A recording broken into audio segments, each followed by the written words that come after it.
All right, folks, week 7 is in the books. We're prepping for week 8. We've got some injuries to talk about, and we've got some wide receiver rooms that are going to look a lot different. So hang with us for a couple of seconds as the music plays. We'll be right back with you here at Rasball for the Tuesday Waiver Wire and Trade Show.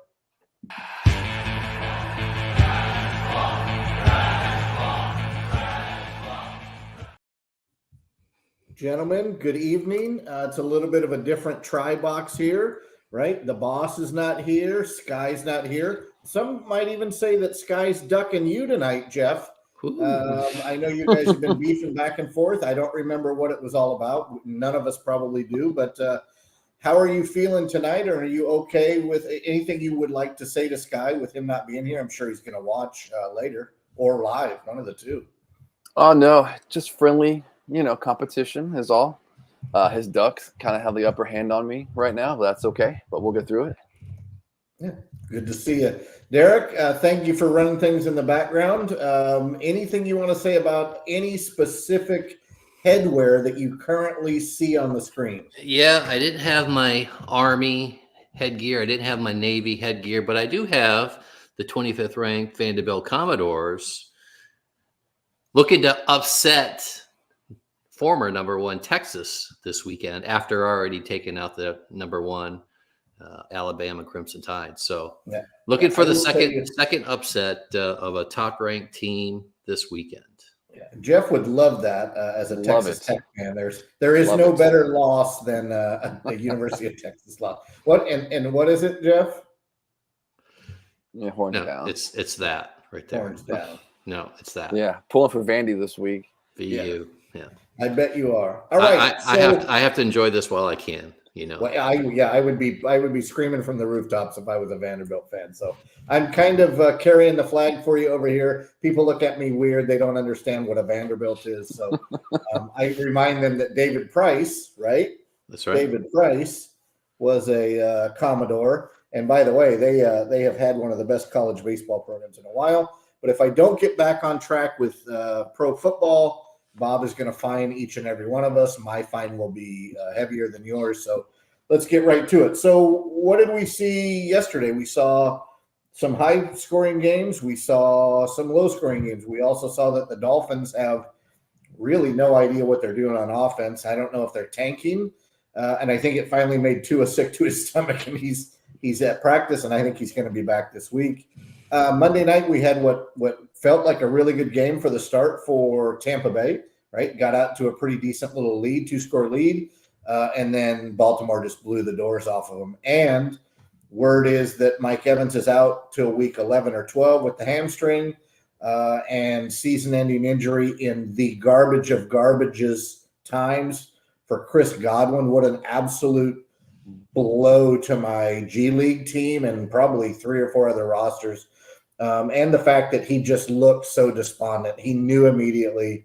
They put him on the truck, and it was kind of a bummer for me because he does a lot in the community here. He's been really active and out front helping with storm victims. So that's a rough one for the Bucs. But you never know. Maybe Cooper Kupp gets dealt to Tampa Bay, and we see something crazy happen. So without further ado, Jeff, give me 30 seconds on what you saw this weekend or what sticks out to you moving towards week 8. Yeah, no, it was kind of like a low-scoring week for a lot of teams on a lot of my leagues, if you're just like in a standard league. But, the Packers, your team there, I like what I'm seeing out of Jordan Love just week in, week out. It doesn't matter the matchup. They got a great matchup against my Jags this weekend. So I love to see that. Another thing that was concerning was the Texans. CJ Stroud, 89 yards. I was talking to my buddy about that. Had that been Trevor Lawrence, you wouldn't hear the end of it, but it's CJ Stroud, and it's okay. No one says anything about that. So I find it kind of interesting. He's kind of struggled without Nico Collins. So that's something to monitor for the Texans moving forward. And then lastly, Sunday night football game. That was not what I expected out of the Steelers and the Jets. I think the Jets receivers will be fine. They're going to pass a ton. Breece Hall is still going to be an RB1 with his volume. But I think the Steelers might be a legitimate offense if Russ is going to be able to cook like that. Yeah, I did not. If you watched that Sunday night game, like you said you did, if people in general watched that, I said to the group, Russ is going to be replaced at halftime. He was throwing passes into the ground. He wasn't, and the commentators kept saying he just, he needs a little bit of time to kind of get into the game and maybe lather up a little bit. But tell you what, at the end, he was throwing those moon balls, and George Pickens was the beneficiary. So I guess George Pickens' season just started in week 7 of 2024. But yeah, Russ made a big difference. I will say that each time they showed Justin Fields, and they did it about 4,000 times, he didn't even look like he cared. Right? He's like, oh, I got a big puffy jacket. It's not cold. I've got my eye black on. I'm still getting paid. So whatever. I don't know that I would be that guy. I would say I'm 4-2. Somehow I got benched, and I don't know that I would be as positive as he was, or as, I guess, stoic as he was. Maybe I wear it on my sleeve a little bit more than he does. And we don't see what happens in the locker room. But yeah, he just seemed to kind of be there. He didn't seem to be in or out, just was kind of there, kind of like wallpaper. So, Derek, anything that sticks out to you for week 7 or from week 7? Yeah, I'll stick with the quarterback theme, and a pair of rookie quarterbacks are standing out to me. And I'm not talking about Caleb Williams or Jaden Daniels, although we could talk about both of them too. But no, Bo Nix and Drake May actually are becoming fantasy relevant. If you look at Bo Nix in particular, I mean, he's not throwing for a lot of yards, but he's doing it with his legs. He had 61 yards rushing a couple weeks ago, 75 last week. And so, I mean, I'll caution to say he's a dual threat because he's not really, throwing it up yet, but he's becoming fantasy relevant. And then same with Drake May. I mean, the New England, they're playing from behind all the time. So, it's garbage time from the second quarter on, essentially. So, and he's throwing the ball. He's connecting with some receivers. He's got a couple touchdowns, in these games. So, and he can do it with his legs too. So, when you start talking about, those, either if you're playing in a 2 quarterback league, or you're especially in these upcoming buys, and the big bye weeks are coming up, and if you need a quarterback, that's can get you through the week, or maybe get you through a couple weeks with an injury or something. One of these young guys actually probably still available in a lot of leagues, and they might actually just, be the Band-Aid you need to get you to the playoffs. And that's all you want right now at this point. So our Sunday show fan, Epic Fail, checked in early. Hopefully he is still here. So that quarterback discussion, Derek, brings us to our first question. We'll hit a couple questions, and then we'll get into our some waiver ads. So best quarterback ad of the week out of Geno Smith, Bo Nix, Russ Wilson, Drake May. How would you prioritize these? Jeff, do you have does one of them jump out to you? I know you mentioned Russell Wilson, but does one of them, either based on the matchup or what you saw with the eye test, any of these guys jump out to you? Yeah, of those, that bunch, I think Geno is the best one. I love his weapons that he has there. I think he has the best, passing options there. They are at home against the Bills, so not a great matchup, but I would probably prioritize Geno. DK may not play, though. Yeah, he's week to week right now. Although I heard some positive news on him today that he may be trending. We'll have to see his practice report. Well, you better knock on wood for every DK every piece of lumber I see. So yeah, I guess I didn't forget about that, but I figured he would play. Guy's a trooper. But if he is out, I mean, could Russ do it again at home against the Giants? I would be interested to see that. I think you wait on Russ, but going back to Bo Nix, he's at home against the Panthers, who are just terrible. So that might be the best matchup on paper. It would be Bo Nix. But to prioritize, to answer your question, to make a short answer longer, we'll go Geno if DK's healthy. If not, I'll take Bo and then Russ. Yeah, and I would say, I believe the Panthers at one point were down 34-0. Is that right? Mm-hmm. Anybody watch that game? Yeah, I didn't tune into that. By the way, as soon as I saw my stat line from Andy Dalton, I didn't go and look at any of the high or low lights of that game. And thank you to the Sunday Start Sit show, where my compadres all screamed at me to start Deontay over T. Higgins. So good move, fellas. Appreciate you. In a guillotine league, I survived. I was not the bottom. I was probably 3 from the bottom. So not a great showing, but I survived. As long as you're So not all last. that matters. If you're not It's a last, new you're week. first. Yeah. All right, Derek. How do you give Epic Fail your rank for these three? I'm not gonna get too much into it because I agree with a lot of the things that Jeff just said. But my order is actually going to be Knicks at home versus Carolina because they are very friendly to quarterbacks, and then just to take it even a step further, Denver goes to Baltimore the following week, who are one of the worst teams for one of the best for quarterbacks, but one of the worst defenses against quarterbacks. So, and then Kansas City after that. So he's got some easier matchups. It's a roller coaster ride, but so I like Bo Nix there. But I would, if you're not willing to take a ride with a rookie, then I will. I don't mind. I saw enough to start Wilson versus the Giants. So they'll be on Monday Night Football. I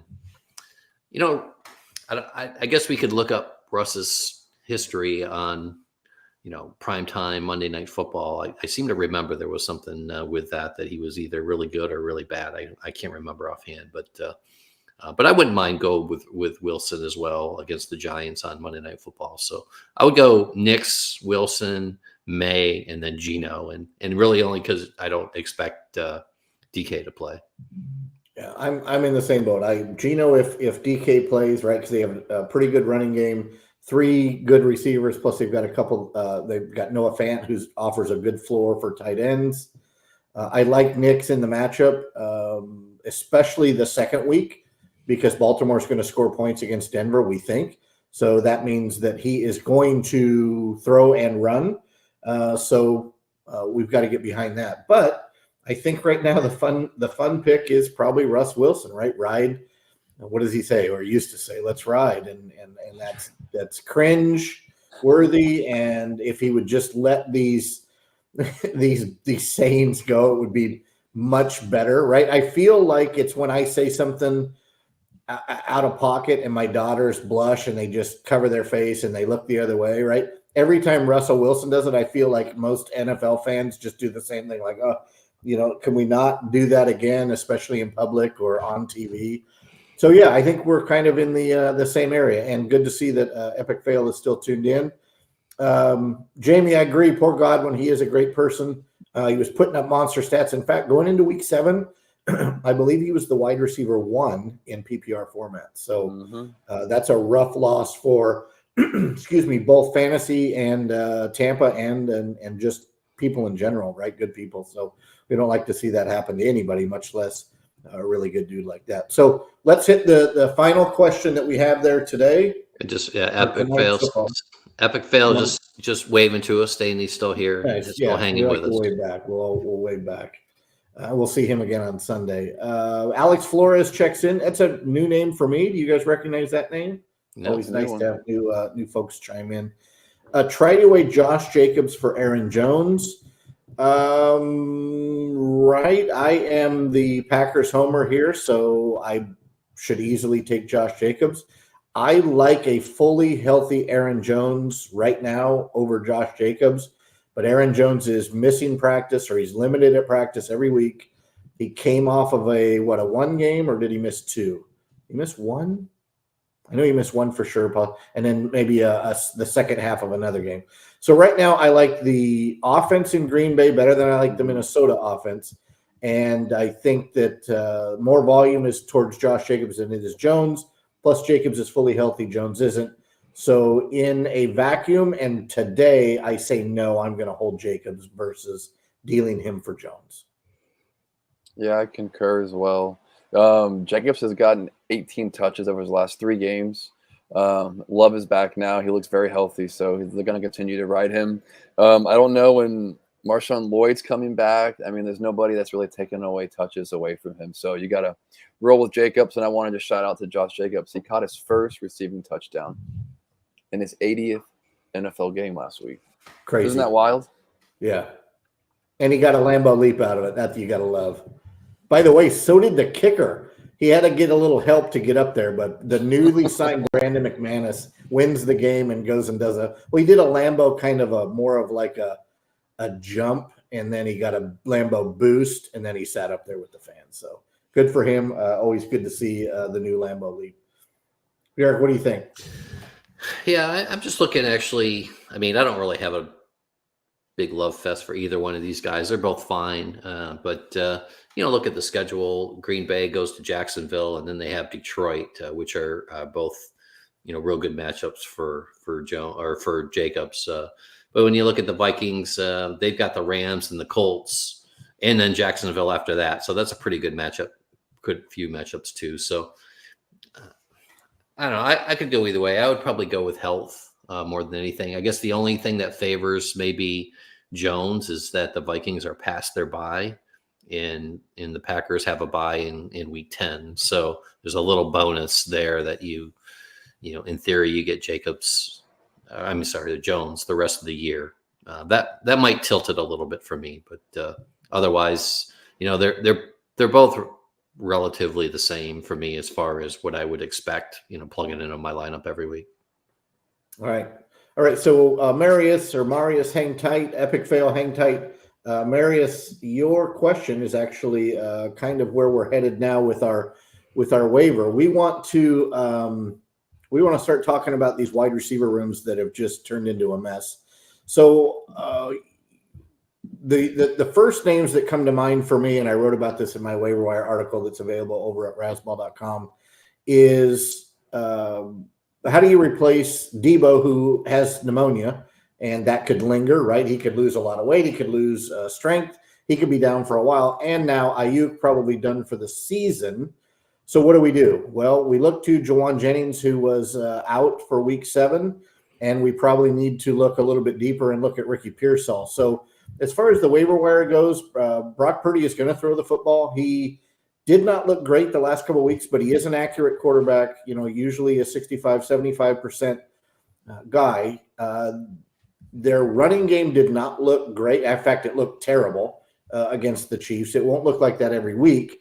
But until CMC is back, Jordan Mason is starting to get a little tread on the tires, and he's not looking like he did earlier in the year. So I think they're going to – Kittle is going to be the number one option. Debo will be 1A when fully healthy. But I think that it's safe to say that Jawan Jennings deserves a lot of attention on your waiver wire, and Ricky Pearsall deserves some, maybe not a ton of attention. But I would be willing to bet $1 that both of them get scooped up on your waiver wire either. What is it, tonight? No, it's tomorrow. Is most waivers tomorrow or tonight? Well, both, depending on it's either going to be tonight or tomorrow night. What's our Yahoo, Derek? Is Yahoo tonight or tomorrow? No, I don't know. You always do that one, so I don't know.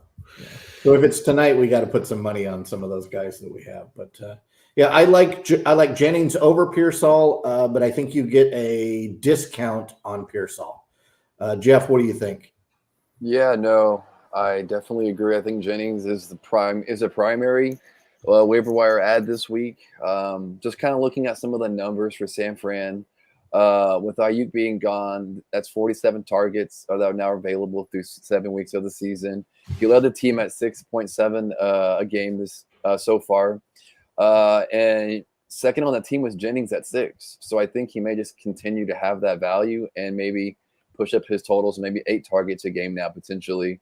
However, they are a 50-50 run to pass offense. So I don't know how much more they're going to pass with Ayuk out. Maybe they run less, but with Jordan Mason, as you mentioned, not looking as fresh, who knows what may happen. But back to Purdy, though, he's third in passing yards, and he has the most air yards this season. So when they do pass, they like to have big plays. So I think that's what makes Jennings really attractive. For now, moving forward, he also ranks 12th in the NFL with 7 red zone targets. So you'd like to see the touchdowns equity, getting that kind of target share in the red zone. Just one thing to be mindful of if you are going to put a bunch of fab in, just know the Niners have a week 9 bye. So after you go get him, he's going to be on a bye, and you won't see him again until week 10. So be mindful of that if you're in a situation where you don't have as much fab as you want or had hoped, or top of the waiver, order. But I would definitely like that. I think, as you mentioned, Pearsall is intriguing, depending on how Debo pans out. But he did draw 5 targets in his first game, so there is the potential for some target equity from him, from Brock Purdy as well. But I think Kittle is probably the biggest beneficiary of Ayuk's injury, unfortunately. Derek, Jennings or Pearsall?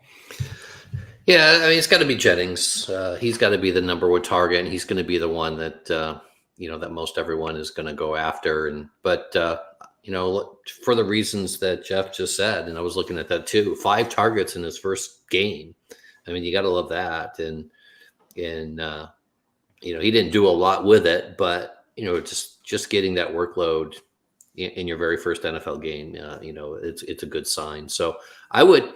I'd go after Jennings. I wouldn't pay the house on it, but I would go after him and then put a backup bid on Pearsall. I think it's a fine move, especially just to get you through, this coming week. And I think they have Dallas, right? So that's a defense that you can, get your first NFL touchdown on. So yeah, I don't mind plugging in Pearsall for the week. He's not a long-term answer by any means, but if you can't get Jennings, don't sweat it. Pearsall is not a bad, plan B for the Niners. And then we've got some other names, of course, as well. Yeah. So let's say you've got $100 fab left. You didn't have to make any moves. You put $20 on Jawan Jennings. How much would you put on Jalen McMillan? Would you put more than Jennings, or would you make McMillan a backup plan, knowing that the top 2 route runners in Tampa are shelved, one for the season, and Evans, now I've seen a report, probably out till week 12. So Evans comes back for fantasy playoffs, but you can't play in the fantasy playoffs if you don't make the playoffs. So you've got to make moves now, 8 through 12, to insulate yourself from those 2 injuries. So let's say you were willing to throw $20, 20% of your fab at Jennings, how much are you willing to throw at McMillan?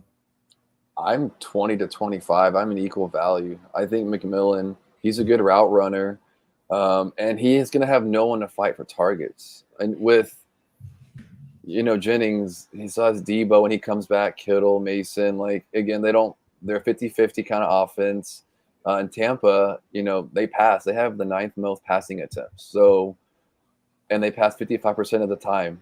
So they're going to be passing a lot. They also have the 9th easiest strength of schedule moving forward for receivers. Godwin was 7th in receivers, a target share at 26%. So Baker's going to throw it. They're going to throw it a lot. So I'd prefer a guy that's not going to have much target competition early on. I know he's still a rookie, so you're going to have some growing pains though. But I think it's in the realm of possibilities that he could see 9 to 10 targets out the gate. Yeah, and he entered the season as the wide receiver 3 out of camp. He was the 3, and he got dinged up. So that's why we haven't seen the name and the stats and the headlines, is because he was not healthy. He's healthy now. And I will tell you this, I remember him at University of Washington, who I detest. He's bigger than I remember. When I saw him last night, I thought, okay, both he and Adunze are bigger than I remember seeing in college. And I don't know why that is. I would have thought they would look bigger in college, but they didn't. So, you're not getting Mike Evans size, but you're getting bigger than Chris Godwin size in McMillan. So, I like him too. Derek, you good with 20 to 25%? Yeah, I do. I am actually. And, just looking at the way he's being used in his routes, I mean, he kind of mirrors Evans. And so with Evans out, in McMillan already having a rapport with Baker, I mean, he kind of slips into that role. I would expect, he's probably, other than Cade Otton, actually, he's probably, if you want to say a beneficiary, he's probably the beneficiary of having, losing the top 2 wide receivers. And also Rachaad White kind of gets a new lease on life.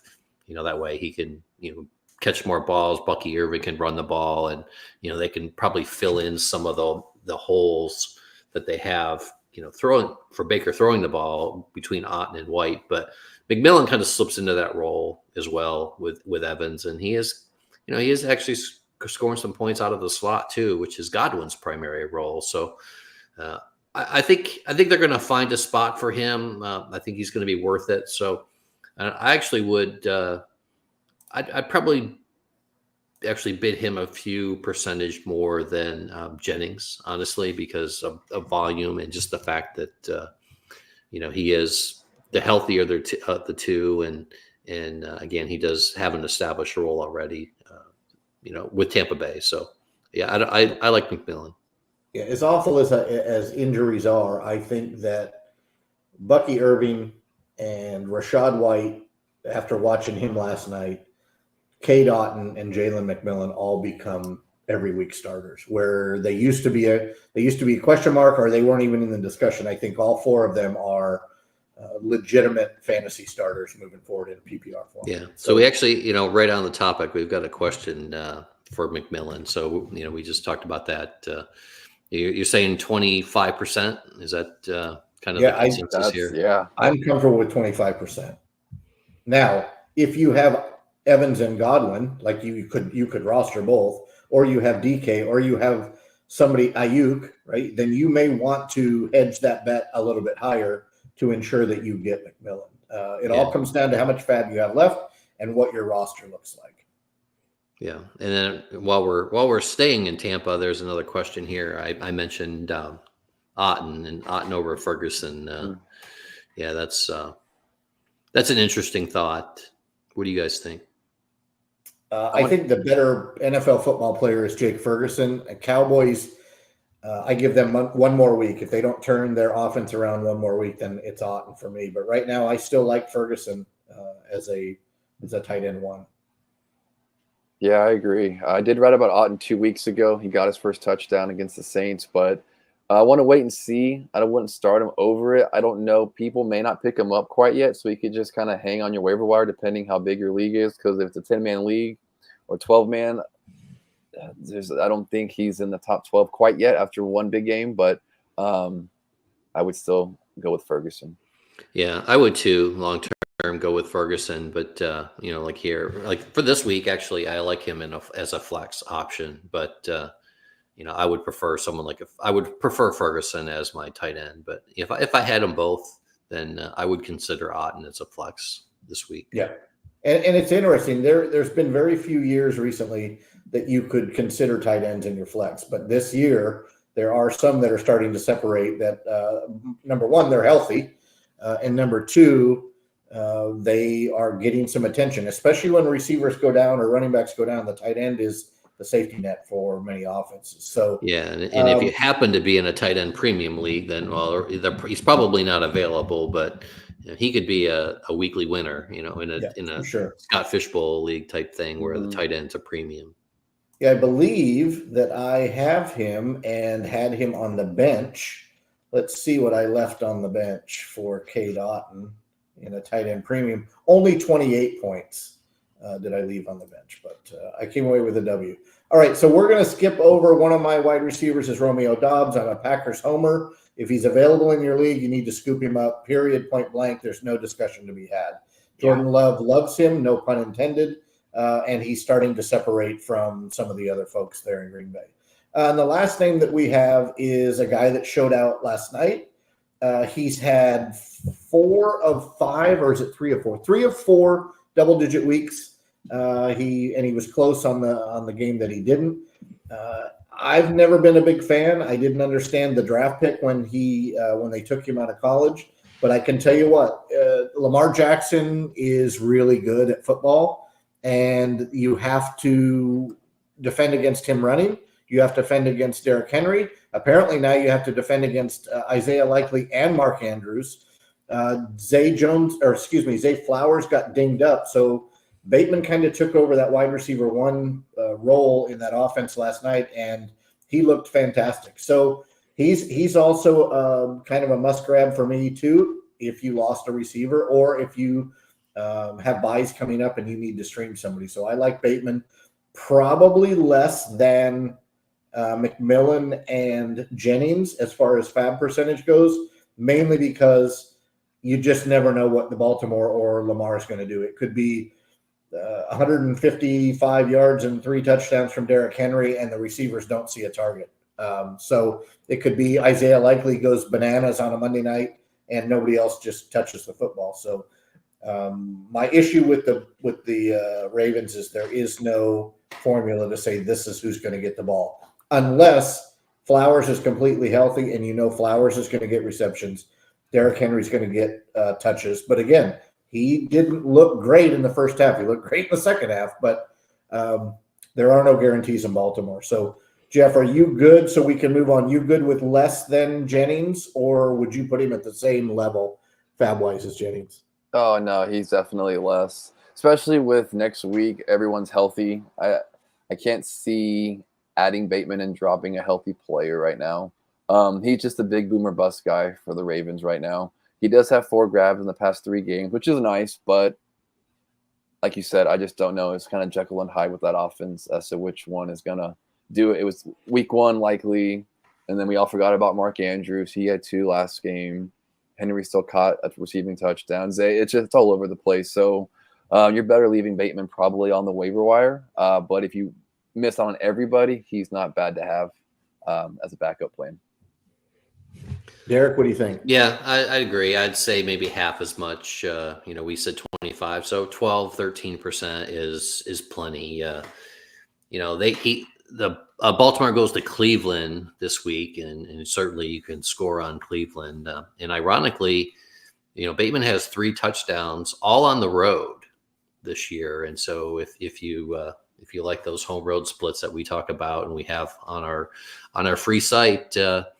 He kind of fills that role. He might be a good prop play. I might have to include him in my prop play this week. Maybe the fourth road game in a row, scoring a touchdown in Cleveland. That's got to be a big prop for that. I will say this: the tasteless joke of the night is that the only player in the NFL to not score on Cleveland is Deshaun Watson. So we'll quickly move away from that, and we'll start to address the questions we have left, and then we got to get Jeff out of here. Right, Girl Daddy's got some stuff to take care of tonight. So let's rip through these real quick. Drop a Dunze for Pearsall. For me, that's a no. Yeah, no way. All right, 3 no's. Epic Fail is back. What would you do with Andy Dalton in Superflex? Well, it's strange that I have to answer this question myself. He plays Denver this week, which is a cemetery for quarterbacks. Just got into a car accident today. He did not need help away from the scene. So it probably was just a fender bender that's been blown out of proportion. Would you replace him for someone like Jameis Winston or Levis or hold? I am not dropping Dalton for Levis. In fact, I'm not dropping any active quarterback for Levis. If you have an opportunity to get Jameis for free or for a low price and they don't penalize -10 for interceptions, then I think Jameis is a player that you would probably want to start right now, especially against Baltimore, over Andy Dalton in a super flex. Yeah, and let's not forget Patrick Surtain didn't play in week 7 with a concussion. Still hasn't cleared yet, so it's not to say that he won't by week 8, but that does take the shine a little bit off of the Denver defense if he's not going to play.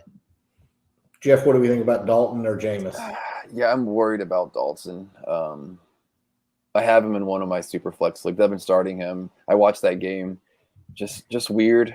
Denver looked really good against the Saints on Thursday Night Football as well. So I don't want to start Andy. I think if you can get Jameis, I'd go after Jameis. I think that'll be an interesting game in Baltimore this week. All right. So we're kind of in agreement. Thoughts on Bateman? Targets in 3 straight games, Otton over Ferguson. So we answered the Otton over Ferguson for Tyler already. We gave you our thoughts on Bateman. We like him. We don't love him. Is that fair to say? Yep. Yeah. He's kind of a secondary or tertiary bid. Good play this week, maybe not long term. Yeah, I agree.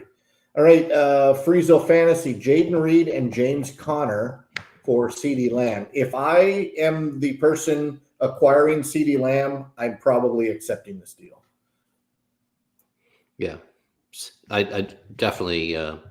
If someone's sweating and worried about the Dallas offense and CeeDee Lamb in particular, take advantage of it. Go ahead and grab him. Pass the bye. You've got him for the rest of the year. They're going to get it worked out, or if not, they're going to go down swinging. So CeeDee Lamb is going to probably He still has time to be. In fact, even if you look at last year, I think it was, he kind of started slow and then he was a league winner. So kind of set up for that again this year, frankly. Yeah, I agree. You got to get CD and run. He is the Cowboys offense, so everything runs through him. So in trades like this, I want the best player. If I have to trade 2 players away, but I'm getting the best one back, I'm doing it every time. Yeah. All right, here, the answer to this for epic fail, we already said about 20 to 25%. Moving on to Nino Pena, kind of worried about Kupp with his health and trade rumors of him and Stafford. Would you guys think of flipping Kupp for DK or Joe Mixon? Number one, I don't know that anybody has the guts to deal for Cooper Kupp right now. Now, after he blows up in week 8, everybody's going to want to deal for him. So right now, if I roster DK or Mixon or Kupp for that matter, I'm holding all 3. I'm not attempting to move Kupp because I don't think you're going to get the value from which you drafted him. And if I have DK or Mixon, I don't see a return on investment in a trade that is going to make me happy. So I'm probably holding all 3 players. And I'm not trying to overthink my roster. If I can get Joe Mixon right now for Kupp, I think I'm taking that trade. The Texans really want to run the ball, looks like, and Mixon has just been a workhorse for them. Provided he has missed time with health, but Kupp is never healthy either, unfortunately. So I'm going to differ from you on this one, Matt, but if you can get Mixon, I will take Mixon over Kupp. Yeah, you got to kind of wait and see what Kupp. He's not going to come back and just run a full workload. Maybe he goes a game or 2 just to kind of get back into the game speed. And I mean, the Rams, I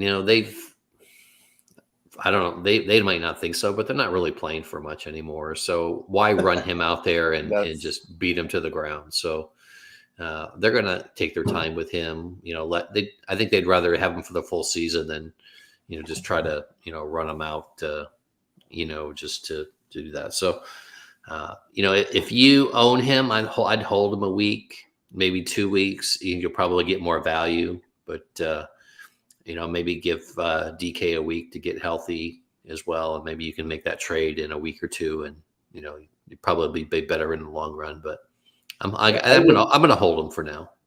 I'm gonna change my answer ever so slightly. If Kupp comes out and has a good week 8 and DK sits, I would then trade for DK. Right, that's of the 2 wide receivers. I want DK rest of season because I don't trust Kupp's health. And I'm kind of with Jeff here. Houston's going to want to run the ball. Mixon's been a workhorse. So if you're down on running back, then that's a solid trade as well. Yeah. And again, I'm going to go back to it.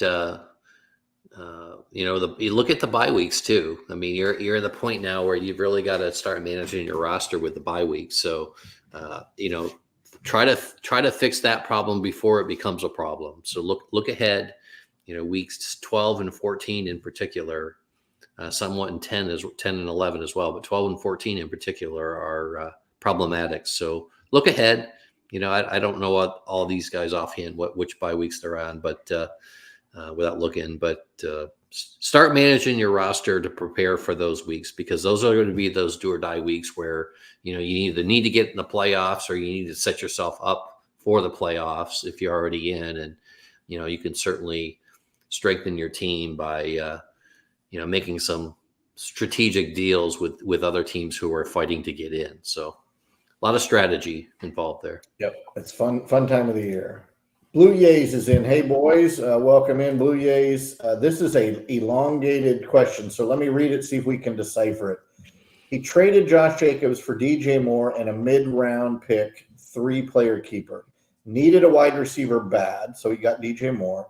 Still have Kamara, Hunt, Pacheco, Hubbard, and Bigsby. Asked around, it's the best guy could get. Is it an L? I don't think it's an L. I think that DJ Moore and Josh Jacobs are about on the same plane. If rest of season, you have Kamara that will start every week. You have Hunt that proved he can start. Bigsby is an every week starter until ETN proves different. Yep. And I'm not sold that Jonathan Brooks is going to take the starting role from Chuba Hubbard. So my opinion, it is not an L. but time will tell if it's a true W. I like it because it seems like both teams win. You needed a wide receiver. I'm assuming that your trade partner needed a running back. So maybe it's an actual win-win for both. Yeah, no, I agree with that. The Bears, I think Caleb's going to get better, and I think you're going to look back at this comment and think, man, I made a good trade. I think DJ Moore is going to continue to get the volume. They paid him. They're going to give him the ball. And you still got plenty good running backs. So worst case, you need to start 2, and you got 2 starters there every week. Sounds like you have no other receivers, so I think you did good, honestly. Yeah, I agree. I don't. This is not a loss to me. Maybe at worst it's a push, but you've got a pick for next year, and frankly, I don't think Jacobs is a keeper. If you're keeping 3, without looking at the rest of his roster, I would consider, and again, I'm going to assume it's a PPR because that's my favorite, but I'm going to probably keep DJ Moore over Josh Jacobs, if he's one of my 3 keepers next year anyway. So, potentially you've got a keeper for next year, plus you've got the pick and you filled a need, that you need for your roster right now. So no, I don't see this as a loss. Yeah. Now, if you're a Packers fan like me, which Blue Jays may be, you feel guilty for making the trade. You've accepted a Bear for a Packer, but otherwise, I don't see how anybody would consider this a hard no. But what's the number 1 rule for fantasy? You don't play with your hometown team. Separate yourself from your fandom. Yeah. Yeah. And unless Justin Fields is involved, and then it's a different story. Well, yeah. He no longer plays for the Bears. All right, Andy Clem, I think we answered this. We're looking at 25%, maybe a little bit higher. And he came back and said, you answered everything. Thanks, guys. Yep. So we're right there. Yeah. So Tyler Sperry here, I'm just going to make one point to you. I'm going to be very nice about it because we love that you're checking in here. We saw the original Otten question. We saw the second one. We saw the third one. Here's the third one. I'm not sure we needed this, right? We'll get to all the questions. We get to all of them all the time. So just hang in with us and we'll get to them. I promise. We see them. They're there. And we have addressed your Otten for Ferguson. I think we're all good with Ferguson. But if you can get Otten on the cheap, then that's not a bad flex play moving forward. We've already seen that. We've already addressed Bateman, right? There is an E in Bateman. Batman, if I could add Batman to my fantasy team, I would do that in a heartbeat. I just think, well, who's going to stop him? Right? Unstoppable. You just got to get him the ball, put it in his range. He opens up the wings. It's over. He's going to catch everything. And then nobody's tackling him. So, yeah.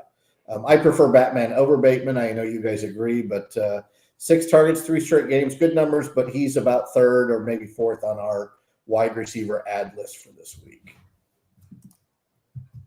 The Smitty, start 1, Dell, Addison, or Flowers. For me, if Flowers is fully healthy, Flowers, no doubt. And then I go Addison and I go Dell after that until Stroud and Dell figure it out. I concur. Now, I'm going to say Addison. I don't think Hawkinson is. I mean, if he plays, this Thursday, it's a short week. If he plays, and I think that it's suggested that he is. He's certainly not going to be full speed, and the Rams are not a hard team to throw the ball against. So I don't actually mind taking a shot at Addison. I mean, we won't talk about our Thursday night football bias. It's always against us, but since it's not our team, I'll say that I wouldn't mind taking a shot at Addison. Yeah, we have learned over the years, do not play anybody on Thursday night football. It never works for us. Look who checked in, one of our favorites, Official Savage, which might be one of Bob's burners. We haven't deciphered it. We're like the Secret Service, the FBI, and the CIA. We haven't been able to crack the cell phones yet. So how about them Lions? I'm not going to argue with you. I did last year, but the Lions are legit. I don't know if you're going to get Max Crosby, but he did wear a Lions hat to practice last week, which is quite interesting from before we move to the next one, let's skip to this one here from Savage, because I mean, you can't read it, but Troy Franklin was my my deep wide receiver pick for the week. I was going to talk about him later, but yeah, Troy Franklin is a name that we need to keep an eye on. I really think that again, he's got Bo Nix throwing to him, and it hasn't been always pretty, but there's a chemistry there, and he's a name to keep an eye on. Yeah, I agree. He's getting better each week, and I think he's getting more comfortable, and they do have that connection. And maybe I just tipped it off. Maybe Savage is my burner in that regard. Yeah, I don't think it is. I don't think that at your age you know how to do a burner, but that's okay. You're probably right. Yeah. Epic Fail checking back in again. So would you pick up Dobbs over Jennings and McMillan? Would you pick up Dobbs over Myers and Down? I would pick up Dobbs over all of those players. Most likely he is gone. If he's not, to me, he's the most valuable of the group, followed by McMillan, followed by Jennings. I'm right there with you on that one. Yeah, I agree. Out of all those names, he's the only one that prior to this week was probably rostered, consistently anyway. And so trust that and go with him over the other ones. Did you want to just acknowledge this one more time? I do, yeah, because Troy Franklin is a name that you really need to keep an eye on. So, yeah, good on you, Savage. Yeah, thank you to official Favret for checking in on that one. Yeah. Daniel Tremoles, hey guys, need some help. Would you trade Pacheco away for Rico Dowdle? I'm 4-3, so not dying for the production, but worried about Hunt even when Pacheco's not coming back. That's my opinion. And if he does, he's going to be ineffective for quite a while. They're not going to rush him back, right? They're undefeated. There is no reason right now to bring Isaiah Pacheco back. So Rico Dowdle is currently a starting running back 1 for the Dallas Cowboys. I would make that trade before the person can pull it off the board. Yeah, I agree. Yeah, I mean, you're Pacheco will be back, but it's probably going to be really too late in the fantasy season to really matter. So, yeah, whatever. I would shop him around. Find the Chiefs fan or find that 5-0, 6-0. Well, that's what we are on 7. So 7-0 team out there that wants to stash some players for the playoffs, and maybe he'll take on Pacheco, thinking that he's going to go all the way to the finals and have that star for the finals. But yeah, I would not count on Pacheco being a factor for fantasy this year. Yeah. And you have to have healthy bodies moving forward. So right now, Dowdle, whether he's the same running back as Pacheco or not, he's a healthy body moving forward. And by the way, as Derek mentioned in the show earlier, past his bye. So that's always a good thing. You don't want those 12 and 14 week 12 and week 14 buys are going to be horrific for a lot of teams that have weathered the storm and have those people on their roster. So, all right, we're going to rip through these last 3. Jeff, I know you're going to go from TH, Kenneth Walker or Joe Mixon rest of season, half PPR. For me, it's Kenneth Walker. For Jeff, it's Joe Mixon, and Derek will break the tie. Kenneth Walker for me. Oh, I love Ken Walker. I have him in my league, but that's a good question, though. Yeah. But yeah, I think Kenneth Walker is the right answer, but they're both really good. Yeah. All right, we've had some interesting questions that you would have never seen before. Gerald Alvarado, I've never seen Mahomes until this year in our question and answer. Mahomes or Darnold rest of season? For me, it's Mahomes because I just can't answer the question any other way. Keep an eye on Matthew Stafford trade rumors to the Vikings, which may make Sam Darnold a thing of the past. So those rumors are floating. For me, it's got to be Mahomes, but it's not Mahomes, but it has to be. So I'm going to say Darnold. Oh, yeah, Pat's been really bad fantasy-wise, but that's hard. I feel like the Chiefs are going to bring in another receiver. They have to. And if they do, it might work out. But, yeah, I'm going to have to go Mahomes. I don't know. Are we playing in 2024? Are we playing in 2023, 2022? What are we doing here? So, well, it's not Sam Darnold from the Jets or Panthers. I promise you that. Right. It goes both ways for both of these guys. No, yeah. Sam Darnold is if you're trying to serious about winning a fantasy title, it's got to be Sam Darnold. And just separate yourself from the logic. And I can't believe I'm saying this because you're right. You can't. Yeah. But if you want to win, you need the team. not only the quarterback, is he the better quarterback? No, but he's on the better wide receiver room for fantasy. He's in a better situation. Yeah, especially with Hawkinson coming back, Aaron Jones getting healthy. Yeah, absolutely. Exactly. Yeah, it's got to be Sam Darnold. Yeah, it's crazy to think. All right, Big D Bob, do we like Tua or Caleb this week? Brian Thomas Jr., best rookie wide receiver by far. By the way, could we scream that from the mountaintops? Jeff and I have been calling that. Maybe Sky has too. I said at the beginning of the season, the rookie wide receiver that will lead the NFL in touchdowns will be Brian Thomas Jr. He may end up sweeping all three categories at this point. Yeah, stud. Yeah, and I'll say one of my first drafts in July, I asked Matt late in the draft, what rookie wide receiver do I want to get? And you said Brian Thomas Jr. Brian Thomas Jr. Yeah. All right, and he's asking Tua or Caleb. I think the answer has to be Caleb until we see a fully healthy Tua. But Tua is kind of a sneaky fab ad this week. I found him on more waiver wires than I thought. So I think we leave him on our bench for now. But after week 8, it might be a good time to start. So for me, as much as I hate it, I'm starting with Caleb Williams. Jeff, safe to say you're the same. You and Derek the same. Caleb. Yeah, going Caleb. Yeah, Caleb's gonna be better off his bye week. Yeah, right, we got to try to get these out before we can actually, so we can sign off. How much would you give a Tua in a super flex? I don't know, probably 35% of my budget for super flex. The health is concerning, but you need quarterbacks. Yeah, no, I'm surprised he'd be out there in a super flex. Yeah, same. Yeah, I agreed. Joseph Park, should I trade Garrett Wilson plus Olave for Higgins and Cooper full PPR? If you can get T. Higgins and Amari Cooper and get rid of whatever drama with Garrett Wilson and the concussion for Olave, I do it. I like the trade.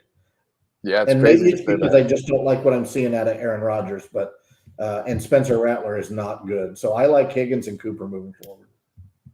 Yeah, no, if you can do that, I would do that right away. It's crazy to think that you would make this deal earlier in the season, but as of right now, you're definitely making it.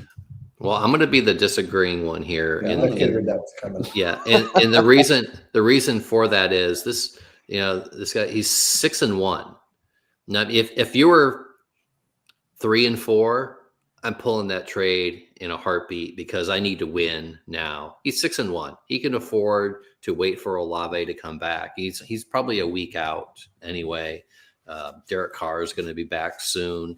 That there's a chance that we didn't even talk about Kamara signing this 2-year extension. So I think there's maybe a little fire under him as well. So I think the Saints are going to kind of like a Phoenix kind of come back and be valuable for fantasy again. And Garrett Wilson and Devontae Adams are going to be fine together. They just need, they had 5 days to get ready for that. So they're going to be fine together. I want the better 2 players. And if I'm 6-1, I can wait, wait for Olave and wait for the Jets to figure it out. Even if I lose this week, it's fine. Yeah, I will tell you, I didn't notice that at the end, the 6-1. I'm with you. I'm with you. I would probably keep the 2 players I have and not try to push the cards all in. Yeah, and he's, he kind of clarified that he's asking for the playoffs. So that's kind of my angle as well, as I'm looking more forward to the playoffs. And if that's the case, I'd rather have Wilson and Olave. Yeah. All right, so let Derek get the music ready. I am going to ruin the Smitty's night. He has said it's worked out for me every Thursday this year except the Ramondre 6 carries. The Smitty, when you say that out loud / type it, you have now jinxed yourself for this Thursday. I hate to tell you that. We love you. Check back in next Tuesday. We'll see everybody Sunday. Jeff, go take care of your daughter. Be a good dad. Derek, hang on after this. I've got some things to ask you. We are going to run this out of here when Derek hits the music. Good night, boys. All right. Thanks. This was fun.